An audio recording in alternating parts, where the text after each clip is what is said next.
Et si un tournoi de foot pouvait faire gagner 10 ans à un pays tout entier? C'est un peu fou, non? Eh bien, c'est exactement le pari qu'a réussi le Maroc avec la Coupe d'Afrique des Nations 2025. On ne va pas juste parler de sport ici, non, non, on va parler d'une véritable manœuvre stratégique, un coup de maître pensé pour transformer le pays et le mettre sous les projecteurs du monde entier. Cette phrase du ministre Riyad Mezzour, elle est waouh, elle résume tout, parfaitement. Gagner 10 ans en 24 mois. Ce n'est pas juste une belle formule, c'est la clé de tout. Ce n'était pas un coup de chance, pas du tout. C'était une stratégie, une vraie, orchestrée de A à Z. Le Maroc s'est servi de la CAN comme d'un accélérateur, un levier pour faire en 2 ans ce qui, normalement, aurait pris une éternité. Et c'est cette ambition qui va être le fil rouge de notre analyse. Alors, comment est-ce qu'on réussit un coup pareil? On va décortiquer ça étape par étape. D'abord, on va voir la stratégie derrière tout ça. Ensuite, on va suivre l'argent, parce qu'il y a eu un vrai jackpot commercial. Puis, on verra comment ce cash s'est transformé en béton, en route, en stade, bref, en infrastructure bien réelle. On regardera l'impact direct sur l'économie, sur les gens, et on finira en se projetant vers l'avenir, vers l'héritage pour le Mondial 2030. Allez, on attaque. Premier point, et c'est le plus important, il faut comprendre que la CAN 2025, ce n'était pas le but final. Pas du tout. Dès le départ, c'était pensé comme une répétition générale, un véritable test grandeur nature pour le gros morceau, la Coupe du Monde 2030. C'était l'occasion parfaite de tout mettre à l'épreuve, la logistique, les transports, la sécurité, les stades, tout, avant le grand rendez-vous mondial. Et c'est là qu'on touche au cœur du réacteur, au génie de la manœuvre. Le foot, en fait, c'était juste le prétexte, l'accélérateur. Parce qu'un événement comme ça impose une deadline. Un calendrier hyper serré, impossible à repousser. Et ça a forcé tout le monde à se bouger pour lancer des projets qui traînaient depuis des années. On parle de la 5G, de moderniser les trains, de numériser les services. Tout d'un coup, il fallait que ce soit prêt. Et vite.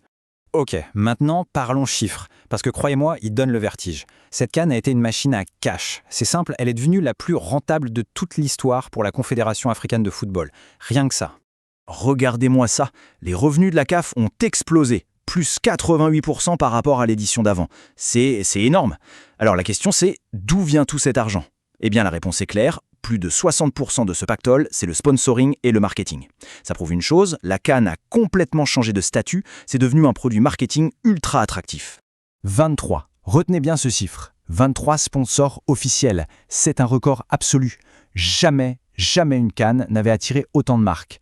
Et pas n'importe lesquels, hein. Des grands noms des États-Unis, de Chine, d'Europe et même pour la première fois de Turquie.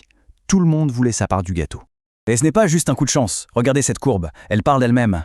On part de 9 sponsors au Cameroun en 2021, on passe à 17 en Côte d'Ivoire et là, boum, 23 au Maroc. La croissance est juste folle. C'est une dynamique de fond, c'est indiscutable.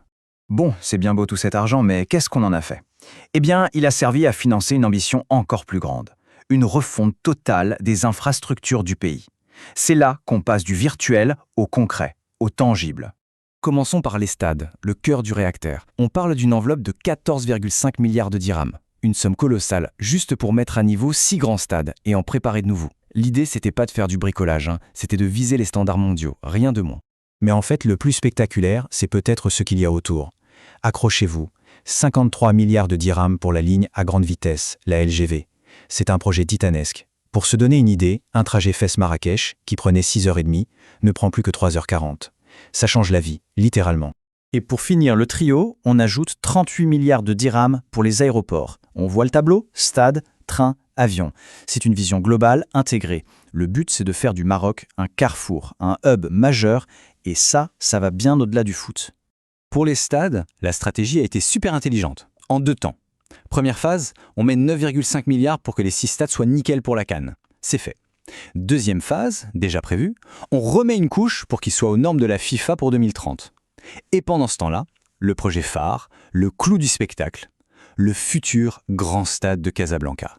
115 000 places! Il devrait être prêt en 2027. Ça va être quelque chose. Bon, on a vu les gros chantiers, les milliards investis, mais au final, pour l'économie du quotidien, pour les gens, quel a été l'impact? Eh bien, ça a été une véritable vague qui a touché tout le pays.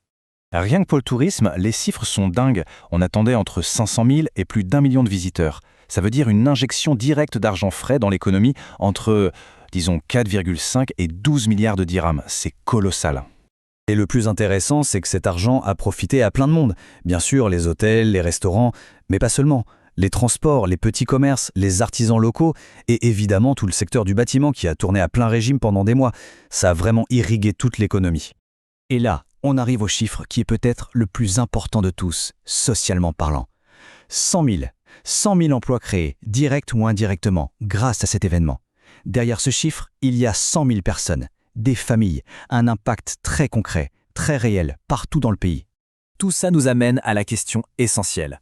Une fois que les supporters sont partis, que les caméras sont éteintes, qu'est-ce qu'il reste de tout ça? C'est là qu'on voit que le Maroc avait une vision sur le long terme. L'idée, ce n'était pas de faire une belle fête pendant un mois, mais de construire quelque chose qui dure.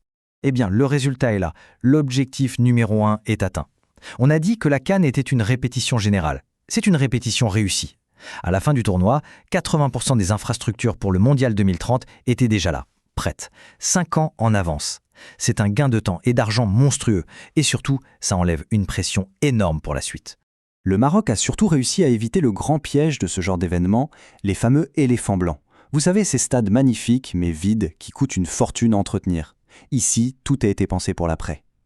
Les stades, ils sont utilisés par les clubs nationaux, donc ils vivent toute l'année. Les sites, ils peuvent se transformer pour accueillir des concerts, des salons. Et les trains, les aéroports, eh bien ils servent à tout le monde, tous les jours. C'est ça un héritage durable. Alors, au final, est-ce qu'un seul tournoi peut vraiment changer l'avenir d'un pays? L'exemple du Maroc avec la CAN 2025 semble dire un grand oui.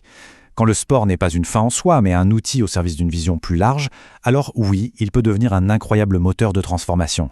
Ça accélère tout, ça crée du boulot, et ça laisse quelque chose de concret pour les générations futures. La grande question qui reste maintenant, c'est est-ce que ce modèle peut être dupliqué ailleurs?